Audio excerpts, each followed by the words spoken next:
everyone! Just in time for Valentine's Day, we're making red velvet ice cream. Let's begin.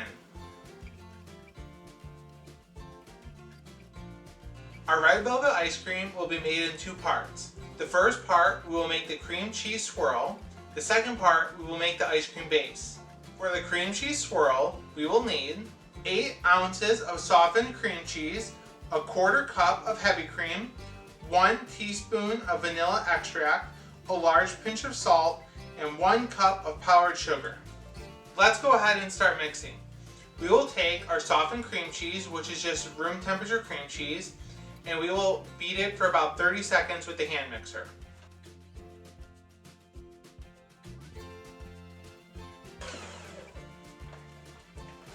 Alright, we had a little bit of a technical glitch and the SD card ran out of memory, but we're back. In the meantime, we added in our heavy cream and our vanilla extract, and we beat that for about another 30 seconds just to combine everything together. Then we added in our powdered sugar and our salt. After you add your powdered sugar, start mixing on a slow speed so it doesn't foof everywhere. Then gradually increase your speed and mix everything together for about 30 seconds to a minute. This is what your cream cheese mixture should look like. Let's set this aside while we make the ice cream base. Then we will combine this later and swirl it into the ice cream. Next, we will go ahead and make our ice cream base.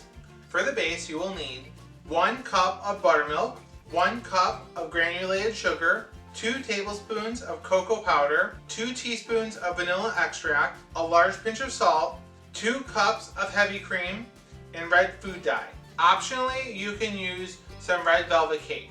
At the grocery store, there are multiple types of red food dye.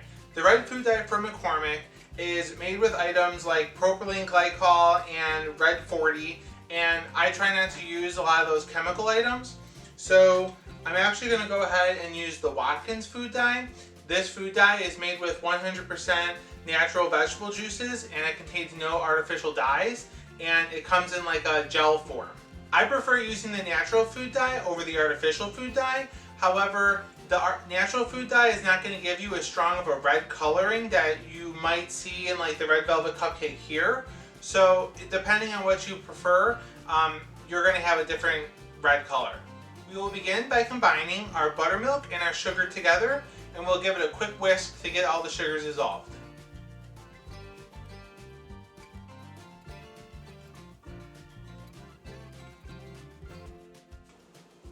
Go ahead now and add in your cocoa powder, your vanilla extract, and your salt.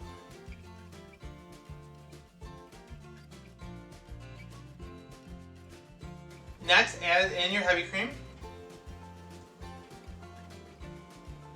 and whisk that together. So this is what it looks like before we add the food dye in. Remember, if you were to use artificial dye, you'd be able to get a much deeper red, and I'm going to show you what it looks like with the natural. We're going to be using about 50 drops of food dye.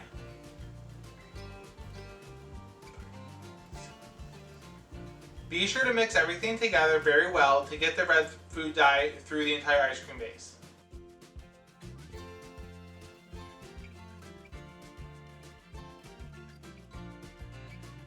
As you can see, the cupcake is a much deeper red than the ice cream base that we have here. That's because the cupcake probably uses an artificial dye, whereas the ice cream base we're using is more natural. Let's go ahead and get our ice cream machine set up, and then we will go ahead and churn the ice cream.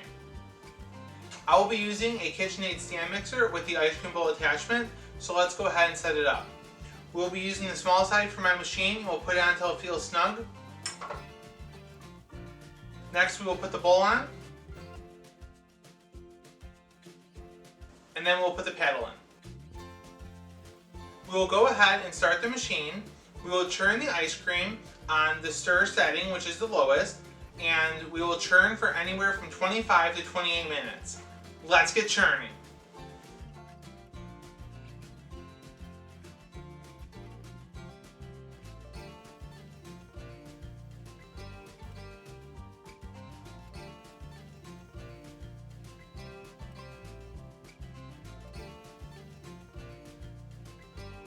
Alright, let's go ahead and check our ice cream.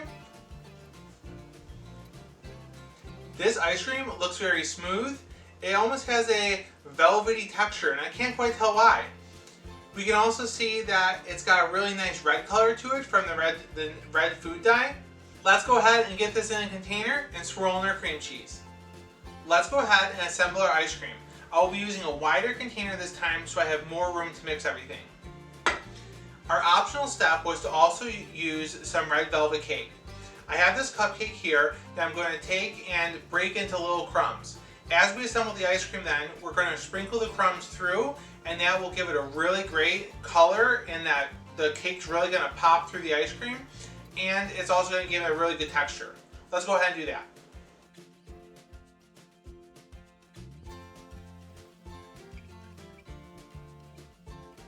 We will assemble our ice cream in layers. I will first start with a layer of ice cream, followed by a layer of cream cheese and cake crumbles, and then I will just repeat that until I get to the top.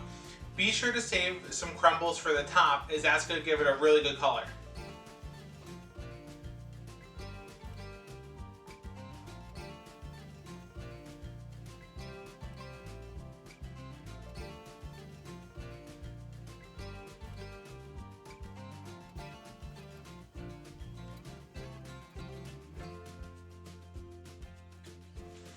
To give the ice cream a swirl, I'm just going to take the spatula and run it through the ice cream a couple times just to kind of blend everything together, but very gently.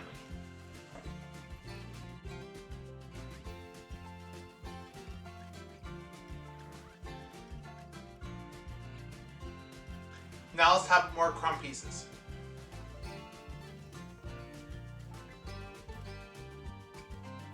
This is what our ice cream looks like when we're done. I will now put some plastic wrap on top and go ahead and get this in the freezer. We'll put this in the freezer for about 4 to 6 hours just to make sure it's frozen all the way through. Alright, let's go ahead and check our ice cream.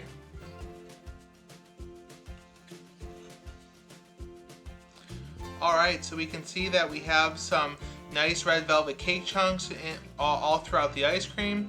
We also have this really nice cream cheese swirl here. Let's go ahead now and try it out.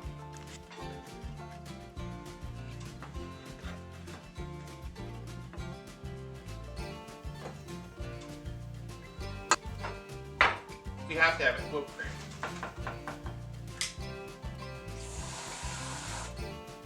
So here's what our ice cream looks like. Let's go ahead and try it.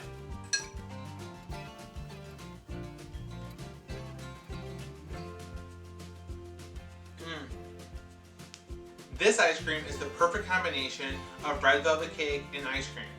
It has that classic red velvet tang from the buttermilk. It has that sweet hint of chocolate, and it's got that really delicious cream cheese swirl. It's almost like the icing on the cake. I highly recommend making this ice cream for Valentine's Day. If you really desire having that texture of cake inside your ice cream, then it's definitely worth it to go ahead and put the cake pieces in the ice cream, but it is optional. So in the spirit of Valentine's Day, go ahead and try this recipe. You can definitely make it for your special someone or eat it all yourself. It's really up to you. If you like what you saw here, go ahead and hit that like button, and then be sure to subscribe for any new content. See you next time. Frost.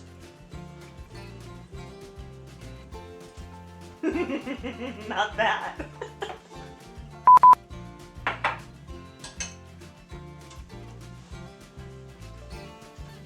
Take too big of a bite.